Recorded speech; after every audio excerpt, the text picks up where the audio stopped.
ಮಾರೀಚಾಶ್ರಮ ಆಶ್ರಮಕ್ಕೆ ಬಂದ. ಆಶ್ರಮ ವಿಶ್ವಾಮಿತ್ರ ತಾಟಕೆಯಿಂದ ತೊಂದರೆ ಆಗ್ತಿತ್ತು. ರಾಮ ಲಕ್ಷ್ಮಣನ ಕರ್ಕೊಂಡು ಅಲ್ಲಿ ಆ ದುಷ್ಟರ ಸಂಹಾರ ಮಾಡಿಸಿದ. ಅಲ್ಲಿ ಆಶ್ರಮ ಇತ್ತು, ಮೊದಲು ಇತ್ತು ಏನು ಆಶ್ರಮ, ಆಮೇಲೆ ಏನಾಯ್ತು ಮಠ ಆಯ್ತು, ಆಮೇಲೆ ಏನಾಯ್ತು ದೇವಸ್ಥಾನ ಆಯ್ತು. ನೀವು ಮಠ ಯಾಕೆ ಅಂತ ಕೇಳಿದ್ರಲ್ಲ, ಮೊದಲಿದ್ದದ್ದು ಮಠ, ಈಗ ಜನಕ್ಕೆ ಅದು ದೇವಸ್ಥಾನ ಆಗಿದೆ. ನೀವು ಉಡುಪಿ ಕೃಷ್ಣ ಮಠವೂ ಹೌದು, ಕೃಷ್ಣ ದೇವಸ್ಥಾನವೂ ಹೌದು. ನೀವು ಮಂಗಳೂರು ಅಂತ ಹೇಳ್ತಾ ಇದ್ದೀರಲ್ಲ, ಅವಳ ಮಠ ಅಂತ ಇದೆ ಅಲ್ಲಿ ಆ ಕಾಸರಗೋಡಿನ ಹತ್ರ. ಅದು ದೊಡ್ಡ ದುರ್ಗಾದೇವಿ ದೇವಸ್ಥಾನ, ಅಲ್ಲಿ ಕೊಡಿಮರ ಸುತ್ತಮಲ್ಲಿ ಎಲ್ಲ ಇದೆ, ಹೆಸರು ಅದಕ್ಕೆ ಅವಳ ಮಠ ಅಂತ. ಹೋಗ್ಲಿ, ನಮ್ಮ ಹತ್ತಿರ ಪೆರಡೂರು ನೀವು ಹೋಗಿರ್ಬೋದು, ಅದಕ್ಕೆ ಕ್ಷೀರ ಮಠ ಅಂತ ಹೆಸರು. ಸಂಸ್ಕೃತದಲ್ಲಿ ಕ್ಷೀರ ಅಂದ್ರೆ ನಾವು ಇವತ್ತು ದೇವದೇವ್ರ ಕ್ಷೀರೋಪಹಾರ ಮಹಾನಿಜಂ ಸಮರ್ಪಯಾಮಿ. ನಾಳಿಕೇರ ತೆಂಗಿನಕಾಯಿ ಉಂಟಲ್ಲ, ಸಂಸ್ಕೃತ ಭಾಷೆಯಲ್ಲೆಲ್ಲ ನಾವು ದೇವರ ಭಾಷೆ ಸಂಸ್ಕೃತ ಭಾಷೆ ಅಂತಲ್ವಾ. ಕ್ಷೀರ ಮಠ, ಕ್ಷೀರ ಅಂದ್ರೆ ಏನು, ಪೇರು, ಕ್ಷೀರ ಅಂದ್ರೆ ಹಾಲು, ಪೆರಡೂರು ಆಯ್ತದು. ಅರ್ಥ ಆಯ್ತಾ? ಹೀಗೆ ಮೊದಲಿದ್ದದ್ದು ಮಠಗಳೇ, ಆಮೇಲೆ ಅದು ಹೋಗಿ ದೇವಸ್ಥಾನಗಳ ರೂಪ ಬಂದಿತ್ತು. ಅಂದ್ರೆ ಜನ ಸೇರಿದ ಕೂಡಲೇ ಮಠ ಹೋಗಿ ದೇವಸ್ಥಾನ ಆಗಿಬಿಡ್ತದೆ, ಸಾರ್ವಜನಿಕ ಹತ್ರ ಅದು ದೇವಸ್ಥಾನ ಆಗಿಬಿಡ್ತದೆ. ಹಾಗೆ ಮಠ ಹೇಗೆ ದೇವಸ್ಥಾನ ಆಯ್ತು ಅಂತ ನಿಮಗೆ ಸ್ವಲ್ಪ ಮಟ್ಟಿಗೆ ಗೊತ್ತಾಯ್ತು. ದೇವಸ್ಥಾನಗಳೇ ಮಠಗಳು, ಮಠಗಳೇ ದೇವಸ್ಥಾನಗಳು, ಅದೇ ವಿದ್ಯಾ ಕೇಂದ್ರಗಳು ಭಾರತೀಯ. ಈಗಿನ ಶಾಲೆಗಳು ಬಂದದ್ದು ಬ್ರಿಟಿಷರು ಬಂದರ ನಂತರ. ಇದು ಸಂಸ್ಕೃತಿಯ ನಾಶದ ಕ್ಷೇತ್ರಗಳೇ ಹೊರತು ಇಂಗ್ಲಿಷ್ ಶಾಲೆಗಳಲ್ಲಿ ಎಲ್ಲಿ ನಿಮಗೆ ಮಾತೃದೇವೋವ ಪಿತೃದೇವೋವ ಹೇಳ್ಕೊಡ್ತಾರ? ದೇವಸ್ಥಾನಕ್ಕೆ ಪೂಜೆ ಮಾಡಿದ್ದು ಹೇಳ್ಕೊಡ್ತಾರ? ಹೋಗ್ಲಿ, ಅವರ ಶಾಲೆಗೆ ಹೋದ್ರೆ ನೀವು ಕುಂಕುಮ ಹಚ್ಚಬಾರ್ದು, ಹೂ ಮುಡ್ಕೊಳ್ಬಾರ್ದು, ಬಳೆ ಹಾಕೊಂಡು ಹೇಳುದು. ಅಂದ್ರೆ ಸಂಸ್ಕೃತಿಯ ನಾಶವನ್ನು ಹೇಗೆ ಮೈನ್ಯೂಟ್ ಆಗಿ ಎಂತ ಸ್ಲೋ ಪಾಯ್ಸನ್ ಮಾಡ್ತಾ ಇದ್ದಾರೆ ಅಂತ ಗೊತ್ತಾಗ್ತದಲ್ಲ. ಬಿಟ್ರೆ ಹಾಗೇನೆ ಪ್ರತಿಯೊಂದು ದೇವಸ್ಥಾನಕ್ಕೆ ಹೋದ್ರು ಅಥವಾ ಅಲ್ಲಿ ನೆಲಾಗಿರುವಂತ ದೇವರಿಗೆ ಒಂದು ವಿಶೇಷ ಹರಕೆ ಅಂತ ಇರುತ್ತೆ. ಹಾಗೆ ಇಲ್ಲಿ ಅಂತ ಏನಾದ್ರು ವಿಶೇಷ ಹರಕೆ ಅಂತ ಇದೆಯಾ? ಹಾ, ಇಲ್ಲಿ ಹೆಚ್ಚಾಗಿ ಹೂವಿನ ಪೂಜೆ ಮಾಡ್ಕೊಂಡು, ದೇವರಿಗೆ ಹೂ ಪ್ರೀತಿ ಅಲ್ಲ. ಹೌದು. ಈಗ ಹೆಂಗಸರಿಗೆ ಏನ್ ಪ್ರೀತಿ ಹೇಳಿ, ನೀವೇನೇ ತಂದು ಕೊಡಿ, ಅವರಿಗೆ ಹೂ ತಂದು ಕೊಡಿದ್ರೆ ಅವರಿಗೆ ಅವ್ರು ತಕೊಂಡೆ ಅದರ ತಲೆಗೆ ಇಟ್ಕೊಳ್ತಾರೆ. ಸುಲಭ ಪೂಜೆ ಮಾಡಿ ದೇವರಿಗೆ ಇಡ್ಲಿ ಬಿಡ್ಲಿ, ನೀವು ಹೊರಗೆ ಹೋದ್ ಕೊಡ್ಲಿ. ಹಾಗೆ ಈ ದೇವರಿಗೆ ಹೂವಿನ ಪೂಜೆ ಆಗಲಿ ನಿತ್ಯ ಬರ್ತಾ ಇರ್ತದೆ, ಅದು ವಿಶೇಷ. ಸರಿ. ಹಾಗೆ ನೀವು ಪರಿವಾರ ದೈವಗಳ ಬಗ್ಗೆ ಹೇಳಿದ್ರಿ. ಹೌದು, ನಾನು ಹೊರಡೆ ಸರ್ ನೋಡಿದೆ, ಒಂದು 3-4 ಅನ್ಕೊಳ್ತೀನಿ ಅಲ್ಲಿ.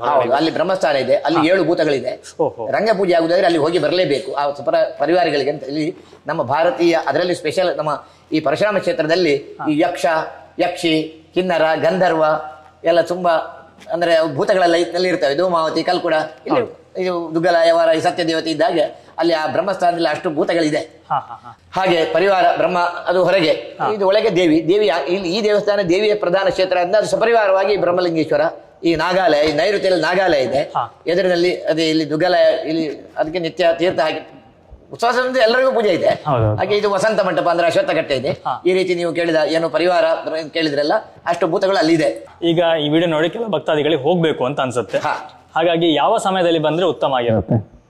ದೂರ ಬರ್ತಾರೆ, ಒಂದು ಸಮಯ ಅಂತ ಶುಕ್ರವಾರ ಇಲ್ಲಿ ಸುಮಾರು ಬಾಗಿಲು ಯಾವಾಗಲೂ ತಗೊಂಡೇ ಇರ್ತದೆ. ದೇವಿ ದೇವಸ್ಥಾನದ ಶುಕ್ರವಾರ ಜನ ಜಾಸ್ತಿ ಬರ್ತಾರೆ, ಊರವರು ಬಂದು ತಪ್ಪದೆ ಹೋಗ್ತಾರೆ.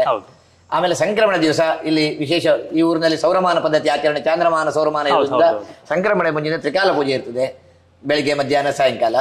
ಆಮೇಲೆ ಈ ಪರ್ವದಿನಗಳಲ್ಲಿ ಧನುರ್ಮಾಸದಲ್ಲಿ, ಆಮೇಲೆ ಮೀನ ಸಂಕ್ರಮಣ ಉತ್ಸವ ಸಮಯದಲ್ಲಿ ನವರಾತ್ರಿ 10 ದಿವಸ ವಿಶೇಷ ಪೂಜೆ ನಡೀತಾ ಇರ್ತದೆ.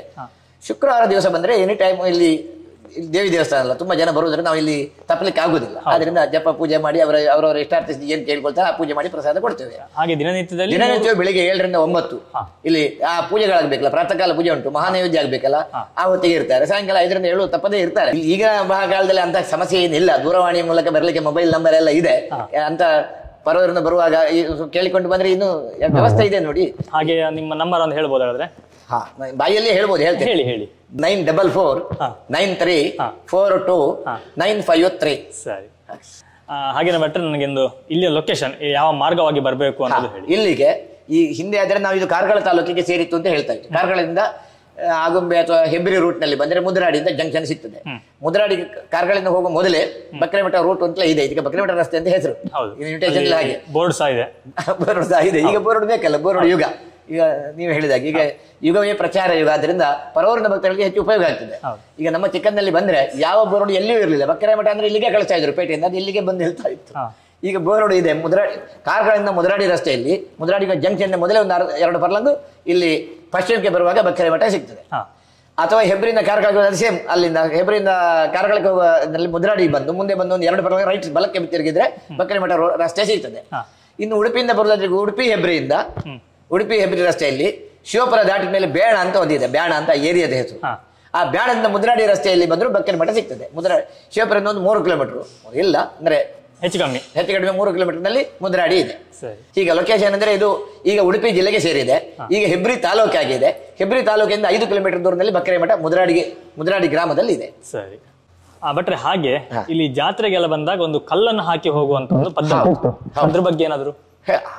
ಇಲ್ಲಿಗೆ ಮುದ್ರಾಡಿ ಪೇಟೆಯಿಂದ ಬರುವ ದಾರಿ, ಇಲ್ಲಿಂದ ನೇರ ಪೇಟೆಗೆ ಹೋಗುದಾದ್ರೆ ಇಲ್ಲಿ ಮುದ್ರಾಡಿ ಶಿವಪುರ ರಸ್ತೆಯಲ್ಲಿ ಪೂಪಾಡಿ ಕಲ್ಲು ಅಂತ ಹೆಸರು. ಅದಕ್ಕೆ ಆ ಜಾಗಕ್ಕೆ ಏನು ಹೆಸರು? ಪೂಪಾಡಿ ಕಲ್ಲು ಅಂತ. ಈಗ ಕಲ್ಲು ಕಲ್ಲು ಹಾಕುವ ಹೆಸರು ಗೊತ್ತಾಯ್ತು. ಅಲ್ಲಿ ಒಂದು ದೊಡ್ಡ ಕಲ್ಲು, ಮೈಲಕಲ್ಲು ಇಂತ ಹಿಂದೆ ಮೈಲಕಲ್ಲು ಅಂತ ಇತ್ತಲ್ಲ, ದೊಡ್ಡ ನೋಡಿರ್ಬೋದು ನೀವು, ಒಂದು 3 ಅಡಿ ಎತ್ತರದೊಂದು 1 ಮೈಲು 2 ಮೈಲು ಗುಪ್ಪೆ ಹಾಕಿರ್ತಾರೆ. ಅಲ್ಲ, ದೊಡ್ಡ ಕಲ್ಲು ಮೈಲಕಲ್ಲು. ಈಗ ಮೆಡ್ರಾಸ್ ಮೈಲು ಅಂತ ಕೇಳಿದ್ದೀರಲ್ಲ, ಅದು ಮೈಲು, 1 ಮೈಲಿಗೆ 8 ಪರ್ಲಾಂಗ್. ಕಿಲೋಮೀಟರ್ ಅಲ್ಲ, ಕಿಲೋಮೀಟರ್ ಮೈಲಿಗಿಂತ ಕಡಿಮೆ ಮೈಲಕಲ್ಲು. ಹಾಗೆ ಒಂದು ದೊಡ್ಡ ಕಲ್ಲಿತ್ತು. ಆ ಕಲ್ಲಿನ ಹೆಸರು ಪೂಪಾಡಿ ಕಲ್ಲು ಅಂತ ಹೆಸರು. ಯಾರೇ ಆಗ್ಲಿ ಈ ಕಡೆಗೆ ಆ ಕಡೆಗೆ ಹೋಗುದಾದ್ರೆ ಈ ದೇವಸ್ಥಾನಕ್ಕೆ ಕೈ ಮುಗಿದು ಹೋಗುವ ಪದ್ಧತಿ ಇತ್ತು. ಅವರು ಹಾಗೆ ಕೈ ಮುಗಿದು ಹೋಗುವಾಗ ದೇವರಿಗೆ ಒಂದು ಪೂಪಾಡಿ ಕಲ್ಲು, ಅದರ ಮೇಲೆ ಹೂ ಮತ್ತು ಕಲ್ಲಿಟ್ಟು ಹೋದ್ರೆ ಆ ದೇವರಿಗೆ ಮುಟ್ಟುತ್ತದೆ ಅಂತ ಆ ಕಲ್ಲು ನಂಬಿಕೆ ಜನರದ್ದಿತ್ತು. ಅವರ ಕೆಲಸ ಆಗುತ್ತಾ ಇತ್ತು. ಅದಕ್ಕೋಸ್ಕರ ಅವರು ಈ ದಾರಿಯಲ್ಲಿ ಹೋಗುವವರು ಅಲ್ಲಿ ದಾಟಿ ಹೋಗುವುದಾದ್ರೆ ಅದರ ಮೇಲೆ ಒಂದು ಪರವೂರಿನವರು ಬಂದ್ರು ಒಂದು ಪುಷ್ಪ ಇಟ್ಟು ಒಂದು ಕಲ್ಲಿಟ್ಟೇ ಹೋಗುವ ಪದ್ಧತಿ ಆ ಕಲ್ಲಿನ ಬುಡದಲ್ಲಿ. ಯಾಕಂದ್ರೆ ಅವರ ಕೆಲಸ ಆಗ್ತಿತ್ತು ಅವಾಗ. ನಂಬಿಕೆ ಇಟ್ಟವರ ಇಲ್ಲವೋ ಮಾಧವನ ಅಂತ ಜನಕ್ಕೆ ನಂಬಿಕೆ ಇತ್ತು. ಈಗಲೂ ಅಲ್ಲಿ ಹಳೆಯವರಿಗೆ ಪೂಪಾಡಿ ಕಲ್ಲಿಂದ ಮಿತ್ತು ಪೂಪಾಡಿ ಕಲ್ಲು ಬರಬೇಕು ಅಂತ ಹೇಳ್ತಾರೆ. ಪೂಪಾಡಿ ಕಲ್ಲು ಅಂದ್ರೆ ಇಲ್ಲಿ ಈ ಬಕ್ಕರಮಠದಿಂದ ರಸ್ತೆಗೆ ಜಾಯಿನ್ ಆಗುವ ಪ್ಲೇಸ್ಗೆ ಪೂಪಾಡಿ ಕಲ್ಲು ಅಂತಲೇ ಹೆಸರು. ಇವತ್ತು ಕೂಡ ಹಿಂದೆಯೂ ಮೈನ್ ರೋಡ್ ಇಂದ ಈ ಕಡೆ ಟಚ್ ಆಗುವ ಶಿವಪುರ ಮುದ್ರಾಡಿ ರಸ್ತೆ ಇದೆ ಅಲ್ಲ, ಈ ಮುದ್ರಾಡಿಗೆ ಹೋಗುವಾಗ ಈ ಬಕ್ಕರಮಠದಿಂದ ಈ ಗದ್ದೆಗಳ ದಾಟಿಕೊಂಡು ಆಗ ಇದ್ದದ್ದು ಕಾಲ್ದಾರಿ. ಆ ರಸ್ತೆಗೆ ತಾಗುವಲ್ಲಿ ಒಂದು ಕಲ್ಲೇ ಇತ್ತು. ಬಹುಶಃ ಆ ಕಲ್ಲು ಈಗ ಈ ರಸ್ತೆ ಅಗಲ ಮಾಡುವವರು ತೆಗೆದಿದ್ದವರ ಬಿಟ್ಟಿದ್ದವರ ಈಗೆಲ್ಲ ನಾವು ಪ್ರಜಾಪ್ರಭುತ್ವದಲ್ಲಿ ಹೆಚ್ಚು ಕೇಳಲಿಕ್ಕಿಲ್ಲ, ಹೆಚ್ಚು ಮಾಡ್ಲಿಕ್ಕಿಲ್ಲ. ರಾಜರ ಆಳ್ವಿಕೆ ಹೋಯ್ತು. ಈಗ ಪ್ರಜಾಪ್ರಭುತ್ವ ಬಂತು. ನಮ್ಮನ್ನು ನಾವೇ ಆಳ್ಕೊಳ್ಳೋದು. ನಮ್ಮನ್ನೇ ನಾವೇ ಆಳ್ಕೊಳ್ಳುವಾಗ ನಾವು ಯಾರನ್ನು ಕೇಳುವ ಹಾಗಿಲ್ಲ. ಎಲ್ಲ ನಾವು ರಾಜರು, ಯಾರಿಗೆ ಹೇಳೋದು, ನಾವು ಯಾರಿಗೆ ಬಿಡೋದು ಇದನ್ನೆಲ್ಲ. ಅವರಿಗೆ ಬಂದವರಿಗೆ ಅದರ ಬಗ್ಗೆ ಗಂಧ ಗಾಳಿ ಇರುವುದಿಲ್ಲ. ಈ ಇಂಗ್ಲಿಷ್ ಅಲ್ಲಿ ಹೇಳಿದ್ರೆ ABCD ಗೊತ್ತಿರೋದಿಲ್ಲ. ಅವರು ಕೇಳೋದು ಕುಂಕುಮ ಹಚ್ಚಿಕೊಳ್ಳಬೇಕು ಯಾಕೆ? ನಾವು ಹೇಳ್ಬೋದು ಪಾಳು ಮೋರೆಯನ್ನು ನೋಡಿದ್ರೆ ಸ್ಮಶಾನ ದರ್ಶನ ಆದಷ್ಟು ಅಂತ. ಅದಕ್ಕೆ ಪ್ರಮಾಣ ಉಂಟು, ಪುರಾಣಗಳಲ್ಲಿ ಇದೆ. ಅವರು ಪುರಾಣ ಓದಿದ್ರೆ ನಮ್ಮ ತಪ್ಪ? ಪುರಾಣ ಎಲ್ಲಿ ಉಂಟು ಹೇಳಿದ್ರೆ ನಾವು 12 ವರ್ಷ ಕಷ್ಟಪಟ್ಟು ಓದಿದ್ದೇವೆ, ನೀವು ಓದಬೇಕಿತ್ತಲ್ಲ ಅಂತ ಹೇಳಿದ್ರೆ ಅದು ಅವರಿಗೆ ಸರ್ವಂ ಕೋಪೇನ ಅಂತ ಪೂರೈತೆ. ಕೋಪ ಬಂದ್ರೆ ನಾವೇನ್ ಮಾಡುದು? ಸಿಟ್ಟು ಬಂದ್ರೆ ಹಾಗೆ. ನಾನು ಬೇಕಾದ್ರೆ ಅದೇ ಹೇಳಬಲ್ಲೆ, ಯಾಕಂದ್ರೆ ನಾನು ಕಷ್ಟಪಟ್ಟು ಓದಿದ್ದೇ ಸಂಸ್ಕೃತ, ನಾನು ಜ್ಯೋತಿಷ ವಿದ್ವಾನ್ ನಾನು ಅಂತ. ಜ್ಯೋತಿಷ ಅಲ್ಲಿ ಹೇಳಿಕೊಳ್ಳಿ, ಪ್ರಶಂಸೆ ಮಾಡ್ಕೊಳ್ಬಾರ್ದು ಹೇಳಿ. ಸರಿ ಭಟ್ರೆ, ನೀವು ಇಷ್ಟೆಲ್ಲ ಹೇಳುವಾಗ ನನಗೆ ಒಂದು ಪ್ರಶ್ನೆ ಕೇಳಬೇಕು ಅನಿಸ್ತು. ನಿಮ್ಗೆ ಇದ್ರ ಬಗ್ಗೆ ಎಲ್ಲ ಹೇಗೆ ಗೊತ್ತು? ಇದ್ರ ಬಗ್ಗೆ ನೀವು ಕಲ್ತಿದ್ದೀರಾ? ಹಿಂದೆ ನಮ್ಮ ಪಿಜ್ಜೆಯ ಕೃಷ್ಣ ಭಟ್ರು ಅಂತ ಇದ್ರು. ಅವರು ನಮ್ಮ ತಂದೆಯ ಅಜ್ಜಯ್ಯ. ಉಡುಪಿಗೆ ಹೋದರೆ ನಮಗೆ ಉಡುಪಿಯಲ್ಲಿ ಅಷ್ಟಮಠದಲ್ಲಿ ಕಂಬದ ಎಲೆ ಅಂತ ಊಟಕ್ಕೆ ವ್ಯವಸ್ಥೆ ಇತ್ತು. ಅದು ಚರಿತ್ರೆಯಲ್ಲಿ ಇರುವಂಥದ್ದು. ಹಾಗೆ ಅಂದರೆ ಅವ್ರದ್ದು ಅಷ್ಟೊಂದು ದೊಡ್ಡ ವಿದ್ವಾಂಸರಾಗಿದ್ರು ಅಂತ. ನಮ್ಮ ತಂದೆಯವರು ಹಾಗೆ. ಈಗ ವಿಠ್ಠಲ ಭಟ್ರು ಅಂತ ಪುಸ್ತಕ ಬಂದಿದೆ. ಅವರು ದೊಡ್ಡ ತಪಸ್ವಿಗಳಾಗಿದ್ರು. ಪ್ರಾಚೀನ ಕಾಲದಲ್ಲಿ ನಮ್ಮ ಹಿರಿಯರಿಗೆ ನಮ್ಮ ಮಕ್ಕಳು ವೇದ ಓದಿದ್ರೆ, ಸಂಸ್ಕೃತ ಓದಿದ್ರೆ ದೊಡ್ಡ ಜನ ಆಗ್ತಾರೆ ಎಂಬ ಕಲ್ಪನೆ ಇತ್ತು. ಅದು ನಾನು ಕೂಡ ಅದನ್ನು ಒಪ್ಪಿದವ. ಇವತ್ತು ಕೂಡ ನಿಮಗೆ ನೀವು ಮನುಷ್ಯರಾಗಬೇಕಾದ್ರೆ ಸಂಸ್ಕೃತ ಓದಬೇಕು, ಸಂಸ್ಕೃತಿ ಉಳಿಬೇಕಾದ್ರೆ ಸಂಸ್ಕೃತ ಓದಬೇಕು, ನೀವು ಧರ್ಮ ಉಳಿಬೇಕಾದ್ರೆ ಸಂಸ್ಕೃತ ಓದಬೇಕು, ದೇವಸ್ಥಾನ ಮಠಾದಿಗಳಿಗೆ ಹೋಗಬೇಕು. ಹಾಗೆ ನಮ್ಮ ಅಪ್ಪನಿಗೊಂದು ದೊಡ್ಡ ಅಭಿಲಾಷೆ ಇತ್ತು, ನಮ್ಮ ಮಕ್ಕಳು ಸಂಸ್ಕೃತ ಅಥವಾ ವೇದ ಓದಬೇಕು ಅಂತ ನನ್ನನ್ನು ಉಡುಪಿ ಮಠಕ್ಕೆ ಹೋಗಿ ಸೇರಿಸಿದ್ರು. ಅಲ್ಲಿ ವೇದವನ್ನು ಓದಬೇಕಾಯಿತು. ಉಡುಪಿಗೆ ಹೋದ ಕೂಡಲೇ ಅಲ್ಲಿ ಸಂಸ್ಕೃತ ಕಾಲೇಜು ಅಂತ ನನಗೆ ತಿಳಿಯಿತು ಉಂಟು ಅಂತ. ಸಂಸ್ಕೃತ ಶಾಲೆಗೆ ನಾನು ಸೇರಿಕೊಂಡೆ ನಮ್ಮ ತಂದೆಯವರ ಅನುಗ್ರಹದಿಂದ. ಅಲ್ಲಿಂದ ನಾನು ವಿದ್ವತ್ ಮಾಡಿದೆ. ವಿದ್ವತ್ ಮಾಡಿದಾಗ ನಾನು ಜ್ಯೋತಿಷ ವಿದ್ವಾನ್ ಆದ್ರಿಂದ ಬೆಂಗಳೂರಿನಲ್ಲಿ ಹೋಗಿ ಜ್ಯೋತಿಷಿಯಾಗಿ ನೆಲೆ ನಿಂತೆ. ಬೆಂಗಳೂರಿಗೆ ಹೋದ್ಮೇಲೆ ಅಲ್ಲಿ ಹತ್ತಿರ ಯೂನಿವರ್ಸಿಟಿ ಇತ್ತು. ಅನೇಕ ಮಿತ್ರರು ನೀವು ಪ್ರಶ್ನೆ ಮಾಡಿದ ಹಾಗೆ ನೀವೊಂದು ಯಾಕೆ PhD ಮಾಡಬಾರ್ದು ಅಂತ ಅವಾಗ MA ಕಟ್ಟಿದೆ. ಯೂನಿವರ್ಸಿಟಿಗೆ PhD, ನಾನು ಜ್ಯೋತಿಷಿ ಆದ್ರಿಂದ ನನಗೆ ಹೆಚ್ಚು PhD ಅಂತ ಕಷ್ಟ ಏನಾಗಲಿಲ್ಲ. ನನ್ನ ಅನುಭವವನ್ನೇ ಪ್ರಬಂಧ ರೂಪವಾಗಿ ಬರೆದು ಕೊಟ್ಟದ್ರಿಂದ PhD ಒಂದು ರೀತಿಯಲ್ಲಿ ಸುಲಭದಲ್ಲಿ ಆಯಿತು.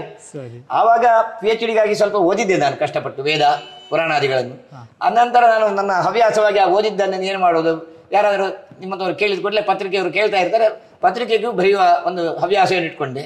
ಕರ್ಮವೀರ, ನಾನು ಎಲ್ಲಾ ಪತ್ರಿಕೆಗಳು ಲೇಖನ ಬರೆದಿದ್ದೇನೆ. ಕರ್ಮವೀರ ಅಂತ ಹೇಳುದು, ಸುಗುಣಮಾಲ, ಯುಗ ಪುರುಷ, ವಿಜಯ ಕರ್ನಾಟಕ, ಮಲ್ಲಾರ, ಸಪ್ತಗಿರಿ, ಯಾವ ಪತ್ರಿಕೆಗಳು ನಾನು ಅವ್ರು ಕೇಳಿದಕ್ಕೆ ಏನ್ ಕೇಳ್ತಾರ ಅದಕ್ಕೆ ಲೇಖನ ಬರೆದು ಕೊಟ್ಟಿದ್ದೆ. ಓಹೋ, ತುಂಬಾ ಖುಷಿ ಆಯ್ತು. ಯಾಕಂದ್ರೆ ಒಂದು ಮಹಾಜ್ಞಾನಿ ನಾವು ಇವತ್ತು ಭೇಟಿ ಆದ್ವಿ. ಓಕೆ ಭಟ್ರು, ತುಂಬಾ ಮಾಹಿತಿನ ಕೊಟ್ರಿ, ತುಂಬಾ ಅಮೂಲ್ಯವಾದಂಥ ಮಾಹಿತಿಗಳನ್ನ ಕೊಟ್ರಿ. ತುಂಬಾ ನನಗೆ ಖುಷಿ ಆಯ್ತು. ಯಾಕಂದ್ರೆ ನಮ್ಮ ಸಂಸ್ಕೃತಿ ಬಗ್ಗೆ ಇಷ್ಟೊಂದು ಸವಿವರವಾಗಿ ಹೇಳಿದವ್ರು ನನಗೆ ಯಾರಿಲ್ಲ ಇವತ್ತನಕ. ಹಾಗೆ ಅದ್ರ ಬಗ್ಗೆ ಒಂದು ಸವಿವರವಾಗಿ ನೀವು ವರ್ಣನೆ ಮಾಡಿದ್ರಿ. ತುಂಬಾ ಖುಷಿ ಆಯ್ತು. ನಿಮಗೆ ಧನ್ಯವಾದಗಳು, ಅನಂತ ಧನ್ಯವಾದಗಳು. ಭಕ್ತಾದಿಗಳ ತೃಪ್ತಿಯೇ ಅರ್ಚಕರ ತೃಪ್ತಿ, ಅರ್ಚಕರ ತೃಪ್ತಿಯೇ ದೇವರ ತೃಪ್ತಿ ಆಗಲಿ. ಸರ್ವೇ ಜನಾ ಸುಖಿನೋ ಭವಂತು ಎಂಬಂತೆ ಲೋಕ ಸಮಸ್ತ ಸುಖಿನೋ ಭವಂತು, ಎಲ್ಲರೂ ದೇವರು ಒಳ್ಳೇದು ಮಾಡಲಿ. ಸ್ನೇಹಿತರೆ, ನಿಮಗೆ ಈ ದೇವಸ್ಥಾನದ ಬಗ್ಗೆ ಸಂಪೂರ್ಣವಾದ ಮಾಹಿತಿನ ಕೊಟ್ಟೆ. ಹಾಗೆಯೇ ನನಗೊಂದು ಗಿಫ್ಟ್ ಕೊಟ್ಟರು, ಒಂದು ಬುಕ್ಕು. ಆ್ಯಕ್ಚುಲಿ ನಾವು ಗಿಫ್ಟ್ ಅಂತ ಕೊಡ್ತೀವಿ, ಏನೇನೋ ವಸ್ತುಗಳನ್ನ ಕೊಡೋದಕ್ಕಿಂತ ಈ ರೀತಿಯಾಗಿ ಪುಸ್ತಕವನ್ನು ಕೊಡೋದ್ರಿಂದ ನಮ್ಮ ಜ್ಞಾನಾರ್ಜನೆ ಆಗುತ್ತೆ. ಇದು ನಾವು ಏನು ಭಟ್ರು ಮಾತಾಡಿದ್ರೆ ಅವರೇ ಬರೆದಿರುವಂತಹ ಒಂದು ಪುಸ್ತಕ, ಬಕ್ರೆಮಠ ವಿಠ್ಠಲ ಭಟ್ಟರು ಅಂತೇಳಿ. ಇದರಲ್ಲಿ ಅವರು ತುಂಬ ವಿಷಯಗಳ ಬಗ್ಗೆ ಹೇಳಿದ್ದಾರೆ ಅಂತೇಳಿ ಹೇಳಿದರು. ತುಂಬ ಖುಷಿಯಾಯಿತು. ಈ ಬುಕ್ಕನ್ನು ನನಗೆ ಕೊಟ್ಟಿದ್ದಕ್ಕೆ ಭಟ್ರಿಗೆ ನಾನು ಒಂದು ಧನ್ಯವಾದನ ತಿಳಿಸ್ತೀನಿ. ಹಾಗೆ ನೋಡಿ, ಯಾರಿಗಾದ್ರೂ ಬೇಕು ಅಂತಂದರೆ ಈ ಬುಕ್ಕನ್ನು ನೀವು ಪರ್ಚೇಸ್ ಮಾಡಬಹುದು. ಬುಕ್ಕಿನ ಬೆಲೆಯನ್ನು ನಾನು ಬೆಲೆಯಲ್ಲಿ 200 ರೂಪೀಸ್ ಇದೆ. ನಾನು ನಿಮಗೆ ಅವರ ಫೋನ್ ನಂಬರ್ ಸಹ ಕೊಟ್ಟಿರ್ತೀನಿ. ಆ ಫೋನ್ ನಂಬರಿಗೆ ಕಾಂಟ್ಯಾಕ್ಟ್ ಮಾಡಿ ನಿಮ್ಗೆ ಈ ಬುಕ್ಕನ್ನು ಬೇಕಾದ್ರೆ ತರಿಸ್ಕೊಳ್ಳಿ. ಈ ಕ್ಷೇತ್ರದ ಬಗ್ಗೆ ಇದರಲ್ಲಿ ಸಂಪೂರ್ಣ ಮಾಹಿತಿ ಇದೆ ಅಂತೆ. ನಾನು ಸಹ ಓದಲಿಲ್ಲ, ಬಟ್ ನಾನು ಹೋಗಿ ಆಮೇಲೆ ಓದ್ಬಿಟ್ಟು ಇನ್ನೂ ಹೆಚ್ಚಿನ ಮಾಹಿತಿ ನಾನು ತಿಳ್ಕೊಳ್ತೀನಿ. ಓಕೆ ಸ್ನೇಹಿತರೆ, ಇವತ್ತಿನ ಈ ಕ್ಷೇತ್ರ ದರ್ಶನವನ್ನು ಇಲ್ಲಿಗೆ ಮುಗಿಸೋಣ. ನಾವು ನಿಮಗೆ ಇನ್ನೊಂದು ಕ್ಷೇತ್ರದಲ್ಲಿ ಸಿಗ್ತೀನಿ. ಅಲ್ಲಿ ತನಕ ಎಲ್ಲರಿಗೂ ನಮಸ್ಕಾರ.